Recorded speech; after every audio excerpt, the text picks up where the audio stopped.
Hi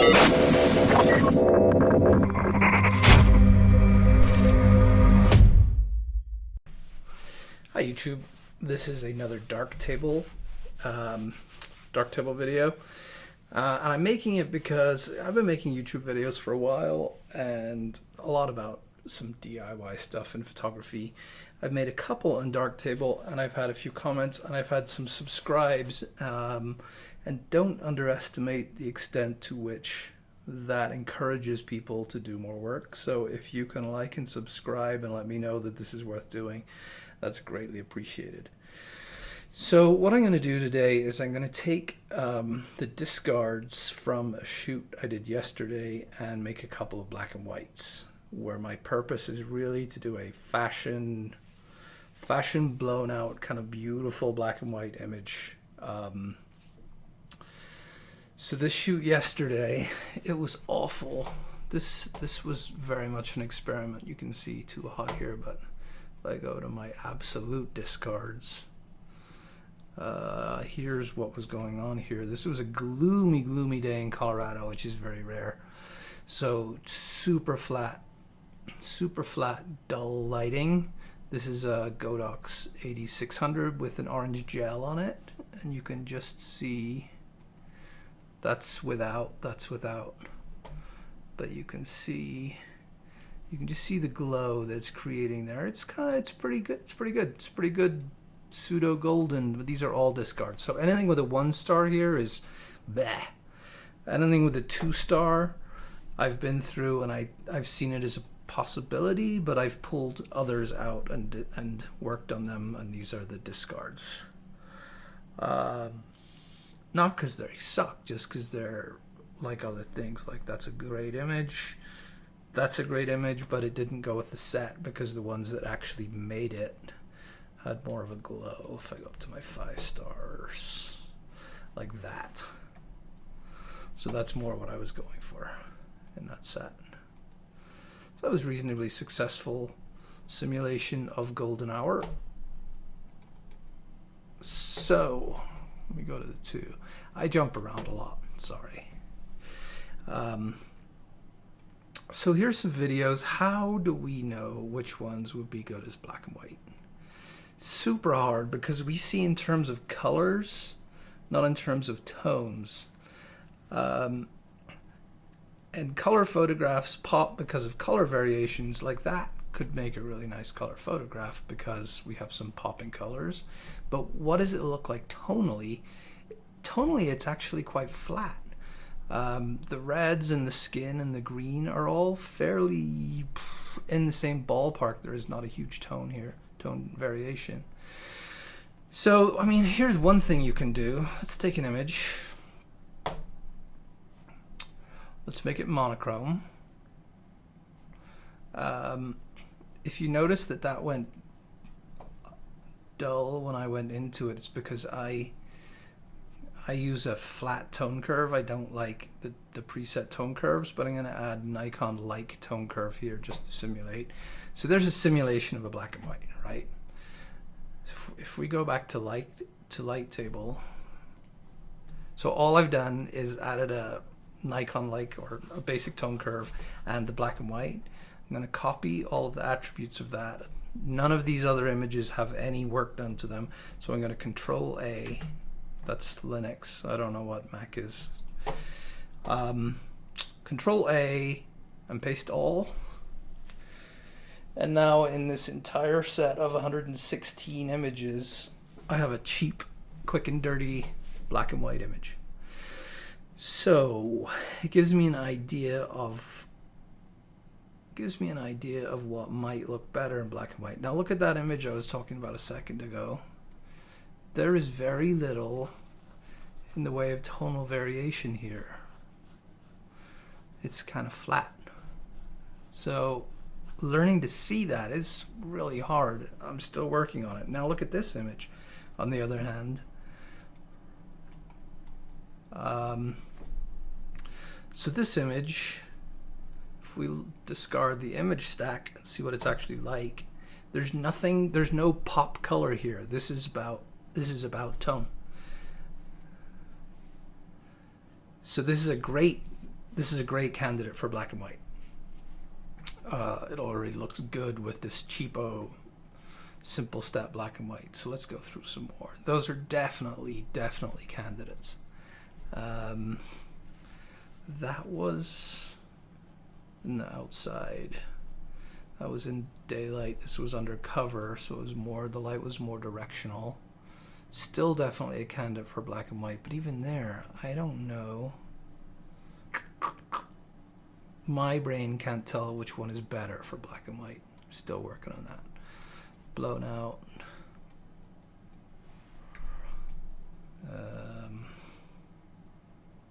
Let's get through this set.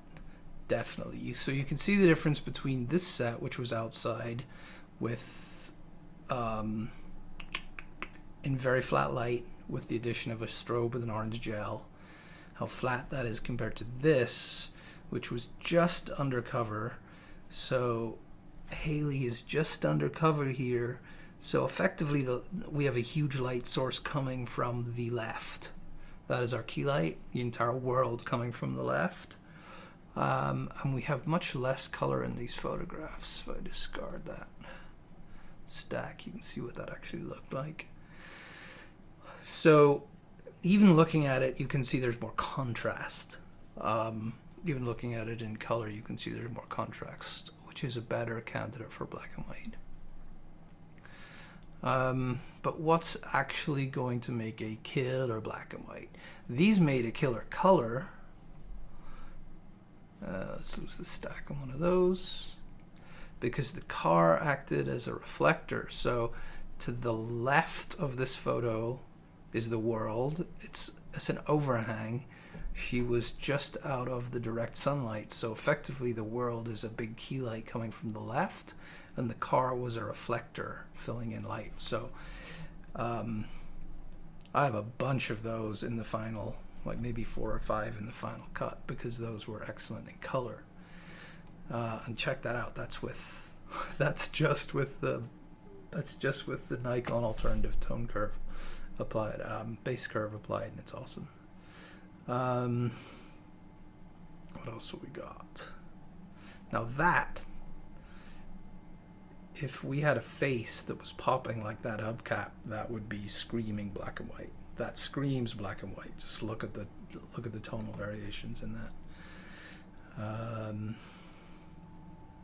Those are maybe. What I don't like is the tone variations. The tonality of the car looks better than the tonality of Haley. So that could be hard work and unsatisfying. Oh, that is interesting. So that would have been shot a little bit deeper into the shadow, and I didn't change settings, so I guess I've probably underexposed the whole thing, but the variation between light and dark is definitely different. We're going to work on that one. Let's work on that one. Excuse me. So let's discard the stack. Double click to go into darkroom. Like I said, watch my other videos if you're wondering why the hell this is so grim. Bottom line, I don't like working with the base curve, so I auto apply one that is flat that I created. So we have definite underexposure here. My strategy that I've been through in other videos is I use exposure to bring that up into the top quadrant. Then I use tone curve to shape the flavor of my photo. Now we're going to do a black and white, but the first thing I'm going to do is work at it in color, because I need to understand these colors. Because we're still working with a tool, but we're putting a black and white monochrome mask on it. That doesn't, when we put the black and white mask on it, that doesn't change the fact that under the surface we're working with colors. So for example, if we wanted to kill in black and white, if we wanted to dim a green background, we can still do that using this tool by selecting the green and going darker. So it's really important to understand the colorness, if that's a real word, which it isn't, Now, usually in a photo like this, if I was going color, I would bring that S curve down. I'm really, it can go both ways for me with an S curve. Sometimes black and white ends up better if you're bringing up those shadows. In this one, because we're already talking about a dark light side, I'm going to bring it down a little bit. And I'm actually exaggerating these movements as opposed to color. I push the tone curve a little bit higher than I would for color. I'm going to add local contrast, which is Darktable clarity, and I'm going to go a little bit past where I would go if I was going with color. I'm going to over sharpen compared to what I would do with color.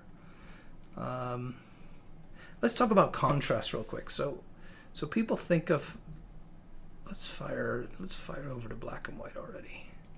Let's make this black and white. Does that look blue to you?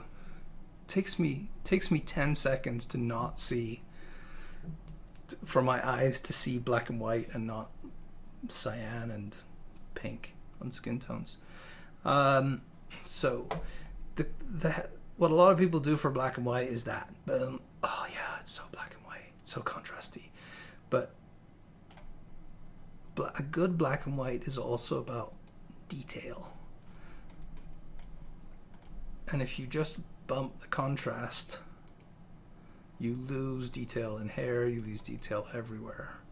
So contrast isn't a place I'm really sensitive about in black and white.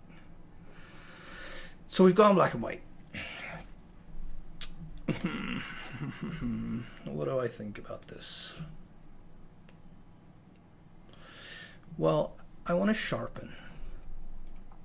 And I've got various ways to sharpen. I could use clarity there,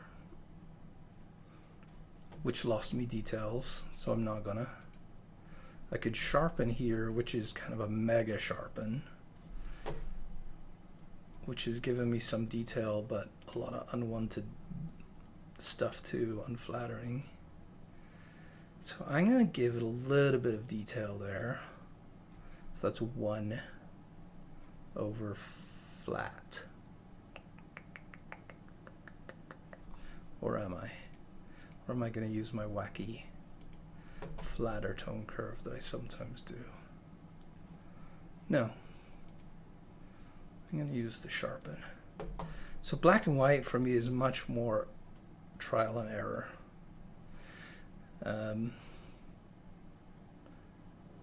Yeah, I like that. I'm getting some nice detail in the hair. Now here's the crazy thing about black and white. White balance can have weird zero effects or can have insane effects. So for example, we have a lot of green in the back of this. So what happens if we play with the green?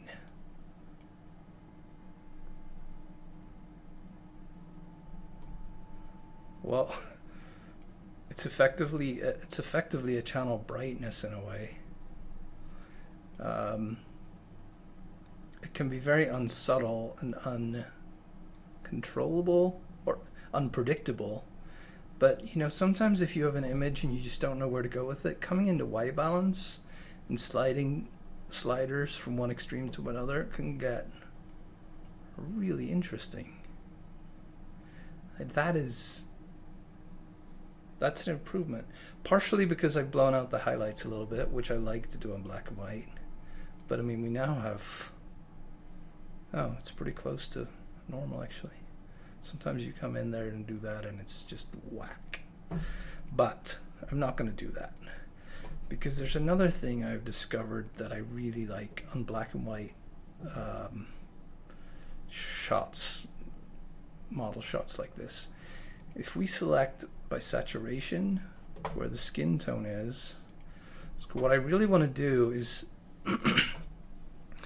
impact the skin and blow out the skin a little bit without changing the darks, and the highlight module just doesn't really do it. So I am going to take the lightness that I isolated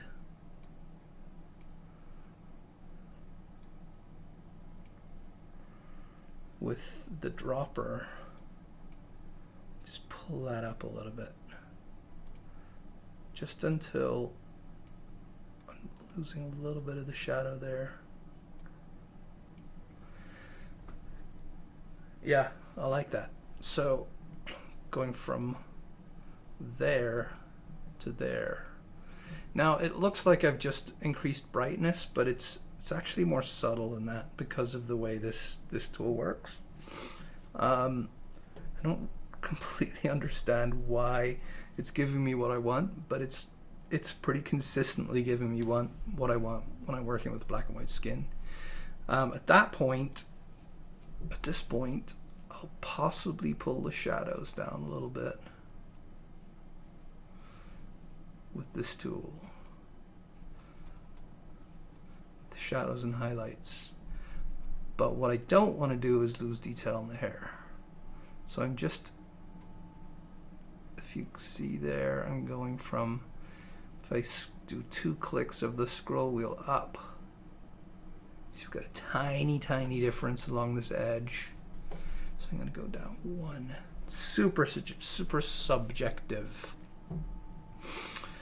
I definitely have noise that I've got to take care of. A lot of noise, which will the bilateral denoise will take care of, but I'm going to do that last because it slows everything down. So I want to create some more, let me see. I want to create some more focus on the face. So in black and white, I use the vignetting tool quite creatively, more selectively than I do in color. I mean, I could do this with, I could clone the exposure module and do a drawn mask to pull that down, but vignetting does it too. So I like that. You know what? I'm also going to do a low pass filter, which I actually do more in black and white than I do with anything else. So I'm going to do a drawn mask. I'm going to do a huge drawn mask. Just going to kind of swipe down through there. And then I'm going to invert that. So what I didn't select is affected. Do I like that? It's a little bit harsh there. I'm going to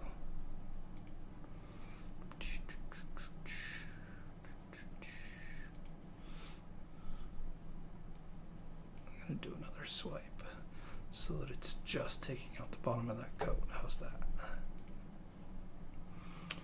I like that.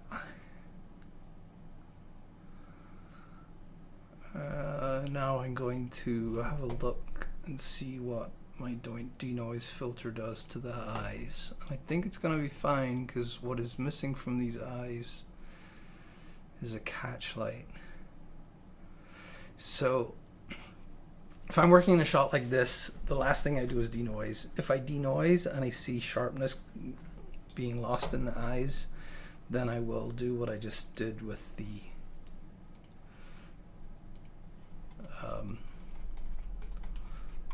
low pass filter 2, and I would draw for both eyes and then inverse filter on, so the denoise is not affecting the eye region, so I'm not losing sharpness in the eyes.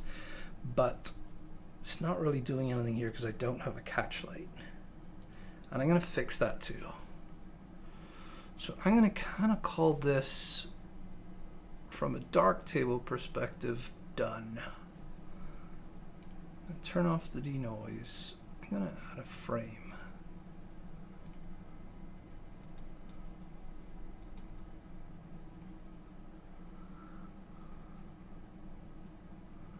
So this isn't even cropped, is it? Do I want to crop it?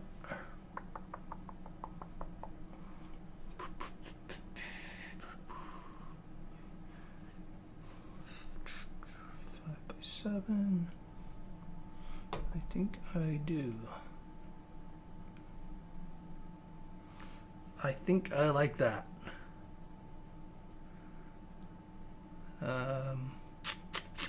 I like that, except there's no catch light in the eyes. So let's call that done. I'm going to go light table again. I'm going to run denoise as a style that I've created, because I often do that on multiple images all at the same time, and I like that. But I'm going to do some retouching. So I'm going to export that 100% full size. Now I'm going to do some stuff on the screen that you can't see. I'm dual screen here, so you won't see this image. It's coming, it's coming. Where is it?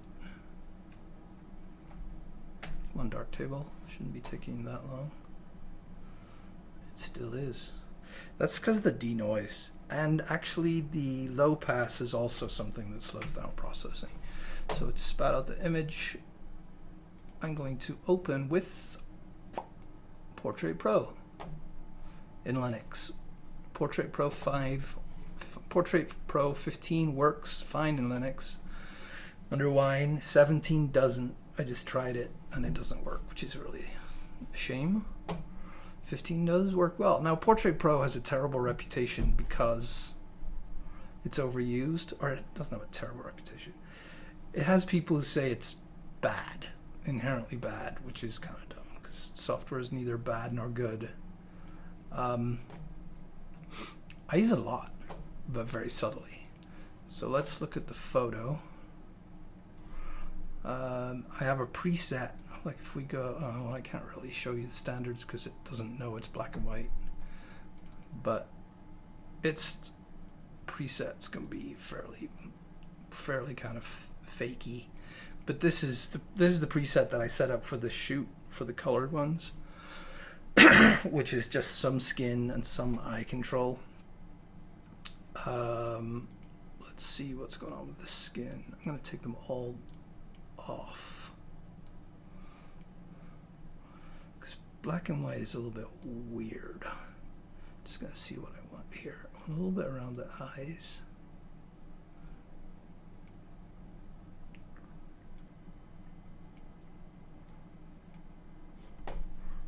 Does it not know where her eyes are? It does. Maybe find shadows. It's gonna clean that up. And again, in a black and white like this, of this style, I'm okay that I'm blowing things out. There it is. That's what I want. And this little touch-up tool is a hell of a lot better than GIMP's healing tool. I started using it a lot. I'm losing my voice. I'm in Denver, and it's pretending to be winter, which I never like. This time of year, I grew up in Ireland. This time of year kind of does this fake winter thing, and it really freaks me out. So I like that a lot. But the real reason I came in here is the dead eyes. This was taken in complete shadow. So I'm going to go to eye control.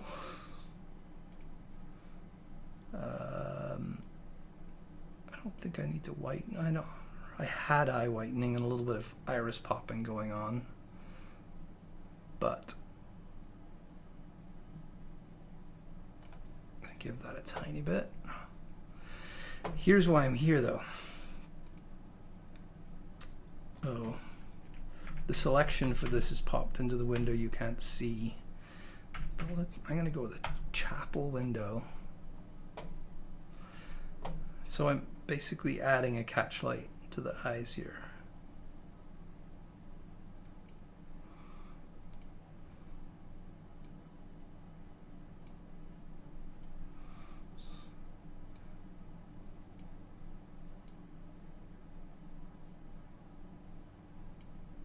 Where do I want that?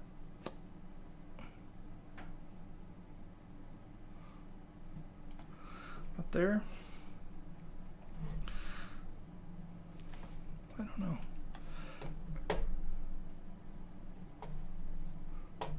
People like you and me are the only people who notice catch lights. But everybody notices intuitively when they're not there because of that dead look. Is that what I want?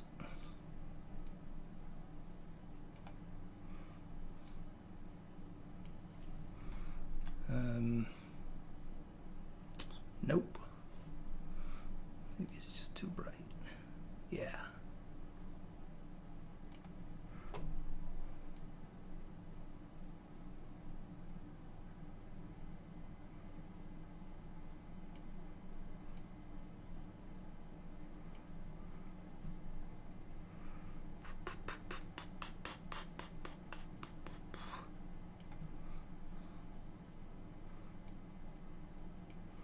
Just a little bit.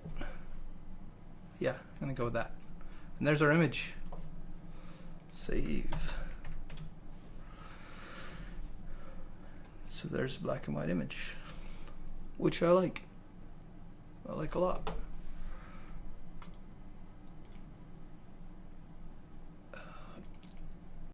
Yeah, I like that. Okay, let's do another one. Actually, this is something I did in another video, but so we like that. What happens if we copy all the attributes of that and paste it into the similar? Do we like that too?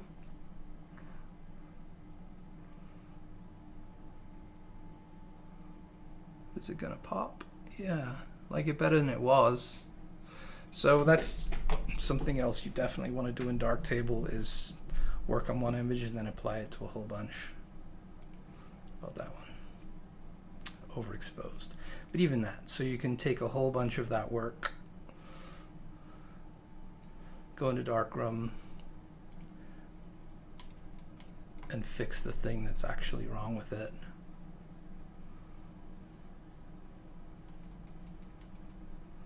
It's slow because of denoise. Turn the denoise off.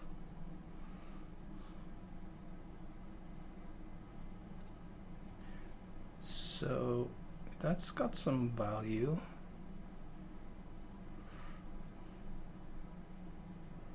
What's wrong with it is, though, the detail of the hair is gone.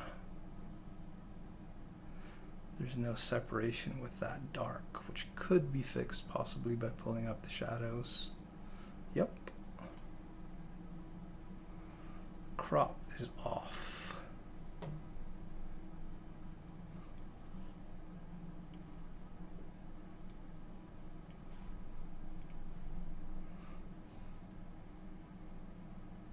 So to me, that is done. So that's the power of Darktable and the ability to take settings and just clone them onto others. Let's do one more. Do a slightly different scene.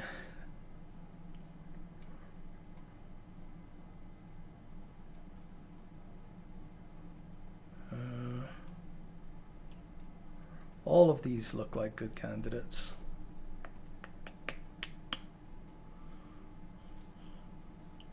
But not so much these. See, these are coming out into flatter again. There's a lot going on here. Very busy.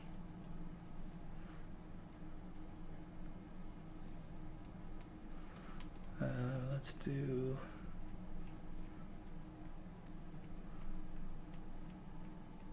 Let's do that. So again, let's get back to 0.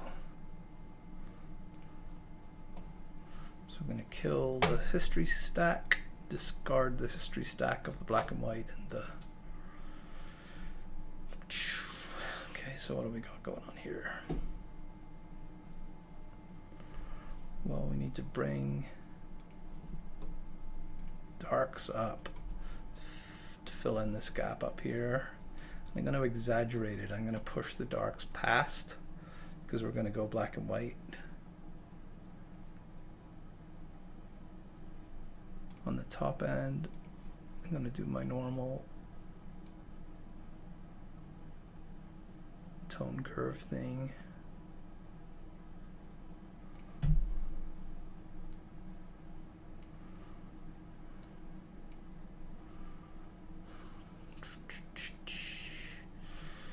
I'm going to crop.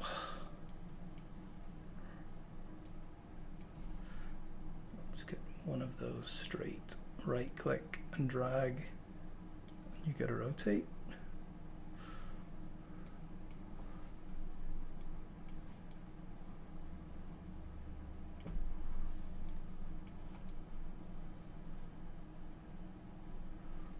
Where am I going to go? I'm going to go that way.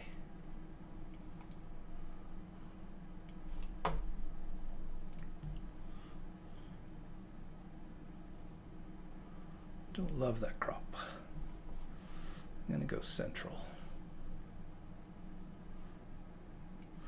This is kind of skewy. This is clearly not straight. If you've ever played with perspective control, I don't know if this is a good candidate, but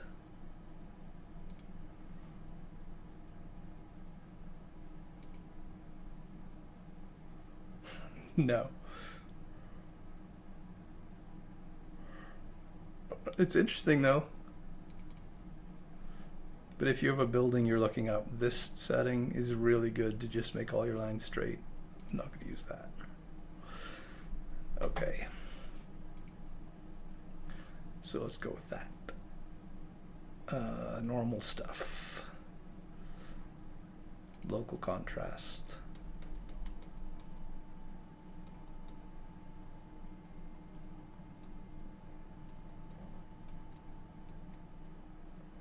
About there. Contrast. Not much, because I'm already not seeing a lot of detail in their hair here.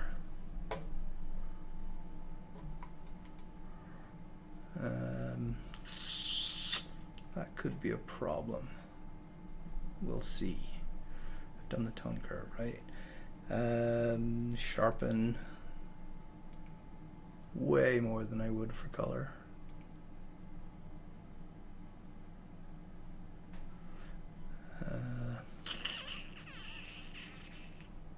Let's see.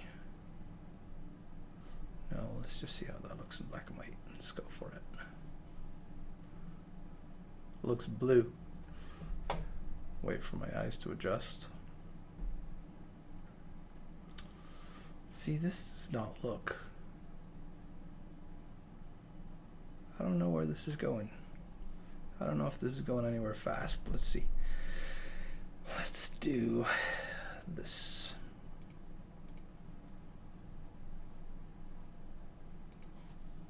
But this looks really flat right now. If anybody has a good resource on either how to see tones better in a color photo or some default plugins you can do to get an idea of tone, let me know. Here's something I tried. Let's take a couple of photos. Jumping all over the place here. Discard that stack. Here is high pass filter. And what I was hoping to find was that I could see something here that would help me identify whether it was a wide tonal range or a small tonal range.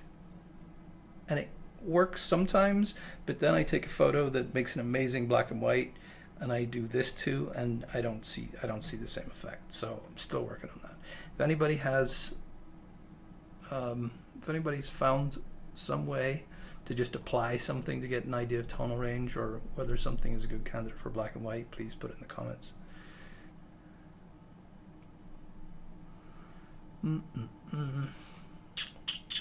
It's all this flat gray that I don't like.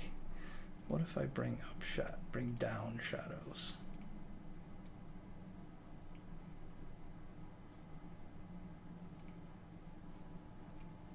I don't like this.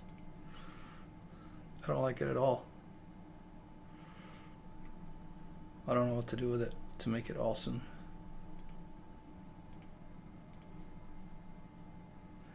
And that's the thing about black and white. There's just so much. It's just so unpredictable because it's about tones and not colors. What if I mess with the white balance to some extremes?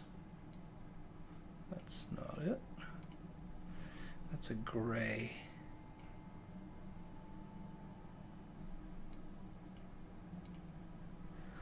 So there's a lot of blues in that gray metal.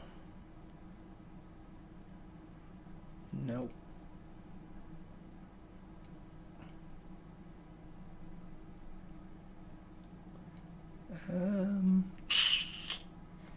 What about blown out?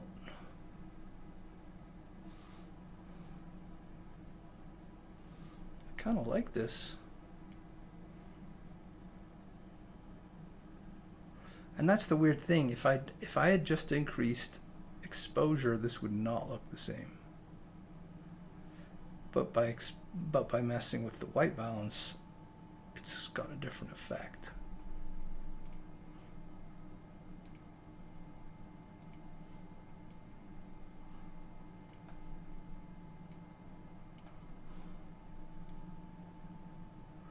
So it's not what I was going for, but it's the best of a bad job.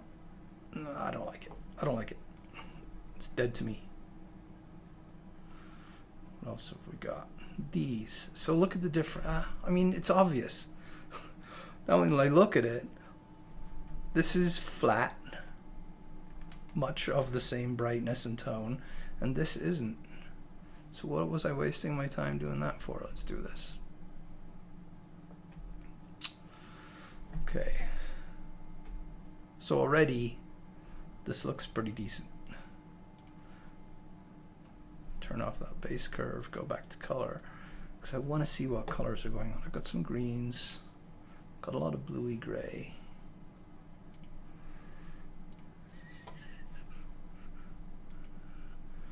Let's crop 4:3, which I do a lot now. I hate 10:8. 4:3 is the same as 12:9, which is a very typical model portfolio book. So make sure this is straight. Some OCD, better. Okay, so that's a well-exposed photo. Even though we have some mess here in the tone, we have some gaps here, there's definitely life in this, and I'm going to go straight to the tone curve for a final tweak. I guess what I find now is if I do that and the skin tone is to the right of center, then I'm happy with it.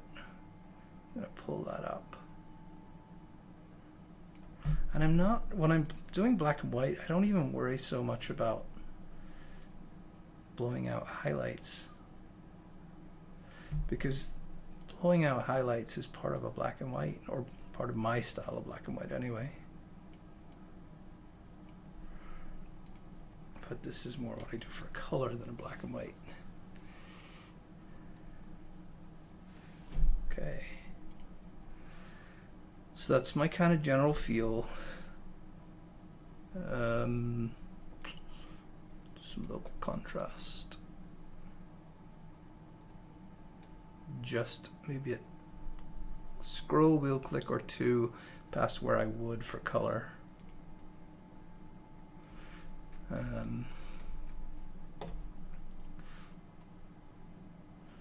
don't want to use. I don't want the contrast control to kill my details in the darks, so it's being very subtle with that and sharpening quite a lot.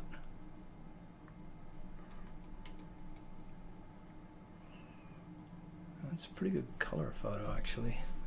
But we're gonna go black and white. So what do we got going on here? What else do I want to do? I think that's it. Black and white.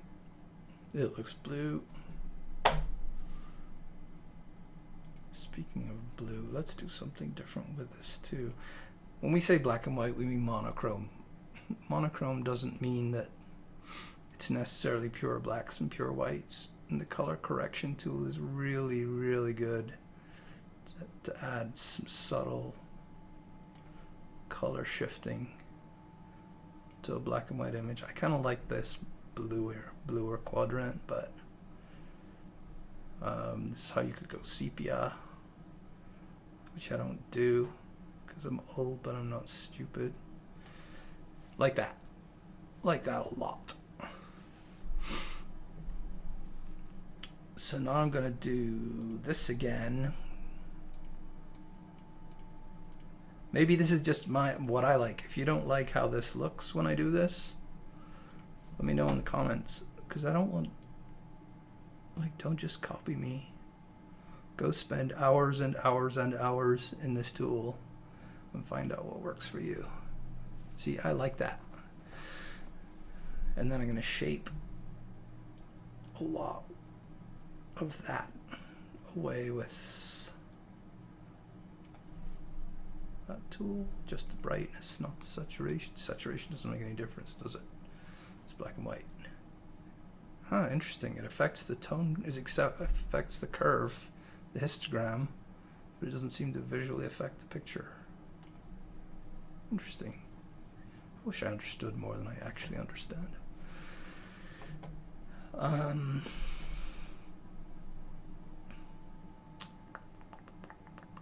That's good.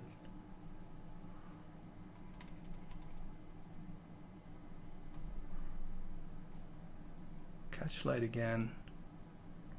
Could be better. I am going to denoise. Let's see if that. So watch the eyes. I'm going to click denoise.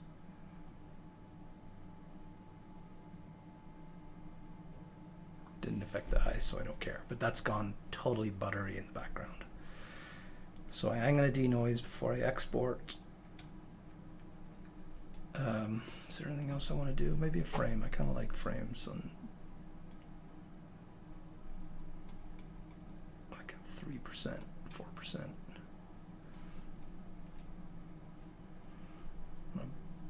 A monochrome.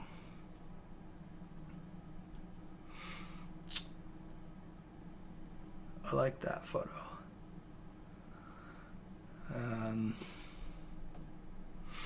Do I want it sharper?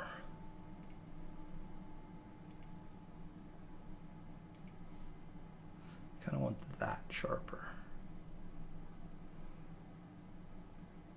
I liked what that did, except the face. So let's just mask the face. So I'm going to do a drawn mask.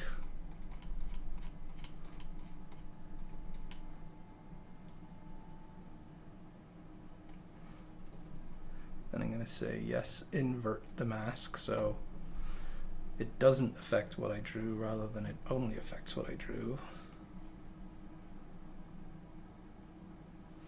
This I like.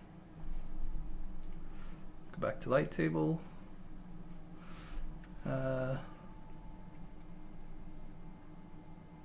And yeah, again, I could go clone, bang, bang, bang, bang, bang, and see what happens. So let's not. So I'm going to denoise from my style that I have, which is a denoise only. Export. And again, excuse me. Again, I'm going to put it into Portrait Pro. Exporting. 50, where's that image? Open with Portrait Pro, which it's doing out of your field of view again. Finding faces in your image. Telling it it's a female. Please wait while your picture is enhanced and prepared for you to view and adjust. So again, I did the default, which is the Haley default. This is Haley. Haley's a model in Denver who I really enjoy working with.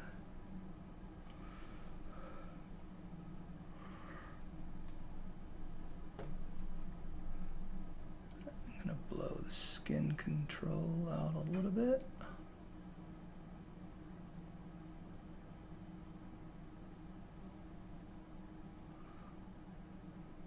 And actually that same catch light I did last time would be awesome in this one, because there's already a tiny bit of catch light there. You can use this to remove catch light too.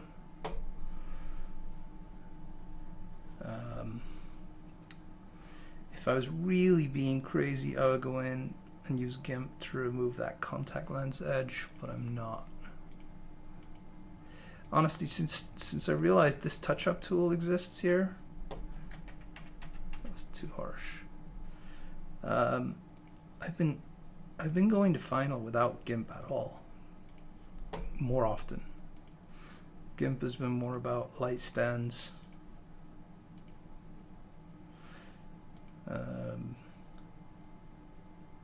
That looks good. That does not look good.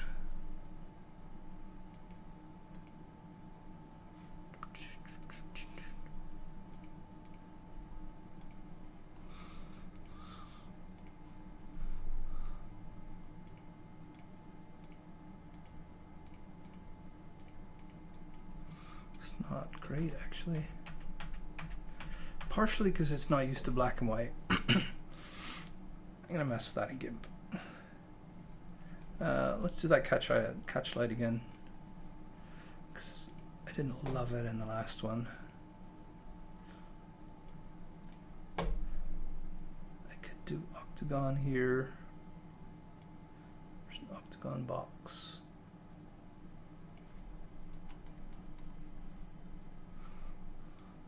But the catch light is, there is a catch light there, which is a little bit like this thing's chapel windows.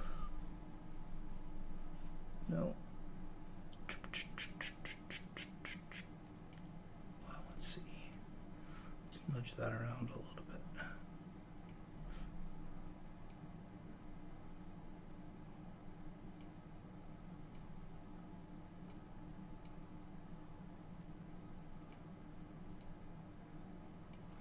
What do you think of that? I don't like it.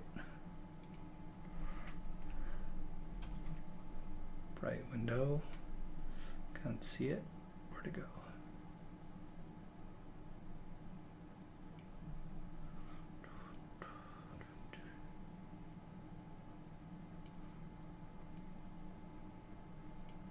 Yeah, maybe.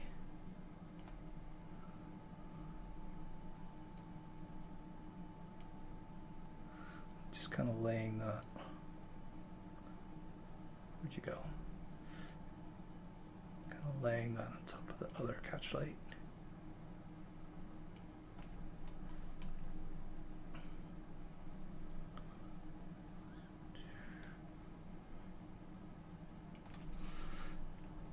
Yep, I like that.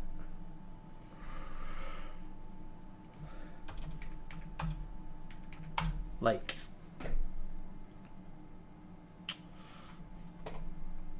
So, that's my thing about black and white. I'm still of the opinion.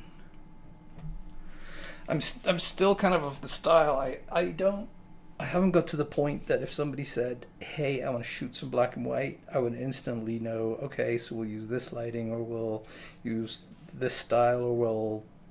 I'm still not there. So if anybody has any references on how to think black and white, please put them in the comments for me and others to see, because that's super important. But I hope this has been helpful. I will keep doing Darktable videos if you keep liking, subscribing, and commenting. But yeah, I mean, the takeaways really are, it's not a bad idea to shuffle through. And how big is my file here? Geez, that was 50 minutes. It's going to take forever to render. You should play this double time, and you know, you can go down on YouTube and click settings and do double time. You totally should, because this is not worth 50 minutes of your life. But yeah, it's definitely worth rippling through and applying that black and white filter with base curve to all of your photos to get an idea. And then I think what I've learned even doing this one is like a really quick visual. This could probably be a stylized black and white. It's actually a killer color. So, but it's so obvious to see that there's more tonal depth in that photo than there is in that photo. So it's a better starting place. So I think the secret of getting good black and white is knowing where to start, knowing which images are candidates and knowing which aren't. Like that is not. That is possibly. That is not. That is definitely. Did we do one of those? We did not do one of those, did we? What did we do? We did the... Oh yeah, let's do one of these. Why don't we just take up an hour of your life? So let's take one of these, which is a good candidate. I like that. I like the fur. I like the... So that is darker. I like the fur. The life in the fur in this. Let's do this super quick. Okay. Going into edit. Looking up here. Need more darks. Need to pull down the darks. Gonna go a little bit past where I normally would. Gonna hit the tone curve. Dink. Right in the forehead. Stretch that up. Push that to where I like it, where it has some life. Do a bit of an S curve. Local contrast up to just where it's starting to touch. More sharpening than I would expect. I'm not going to do any contrast on this because I don't want to pull that darks down at all. In fact, I might even go to shadows and pull the shadows up a tiny bit because it's giving me the detail in this hair. Like all of that. Going to go to black and white. Oops. Going to go to black and white. Going to close my eyes for 10 seconds so that I see it as black and white and not that weird teal blue, which I can still see in the face. I'm going to go to color zones. Going to saturation. Pick that point. Boost the lightness. Because I like what it does. And it doesn't ruin the blacks. I'm going to... I'm definitely going to vignette, but do I want to crop? I do want to crop, so I shall.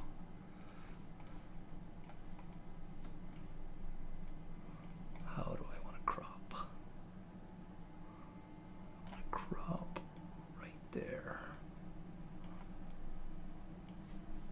Do I?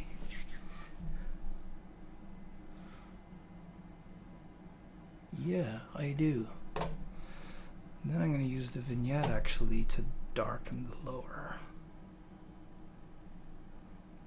Take some of the focus away from that dark. Do I want to do a low pass?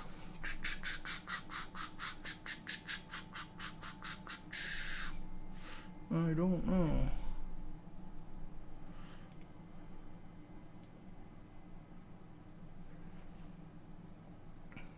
That's what I actually want to do. Without losing detail on the hair there, but losing detail down here, which I found distracting.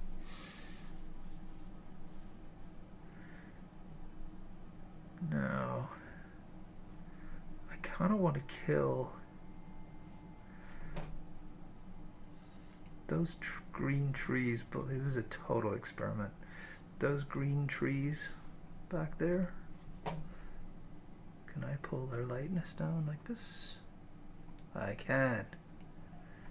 I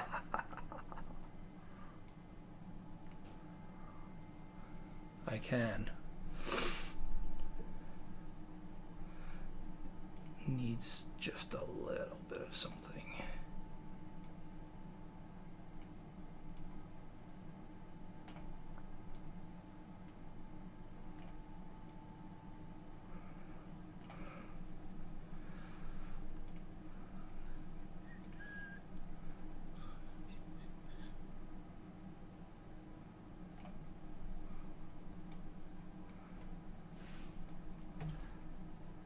Okay, so how long did that take?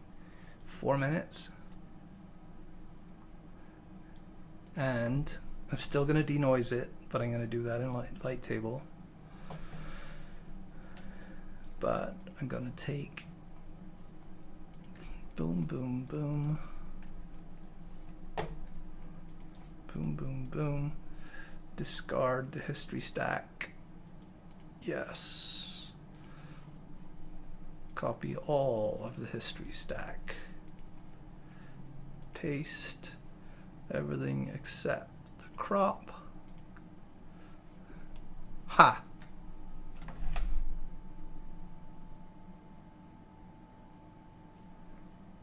Pop. Nice photo. The one we worked on. Nice photo. Nice photo. This is the only one that needs anything. And that is a crop. But this is the power. This is what I love about Darktable. I mean, I've just worked on one photo.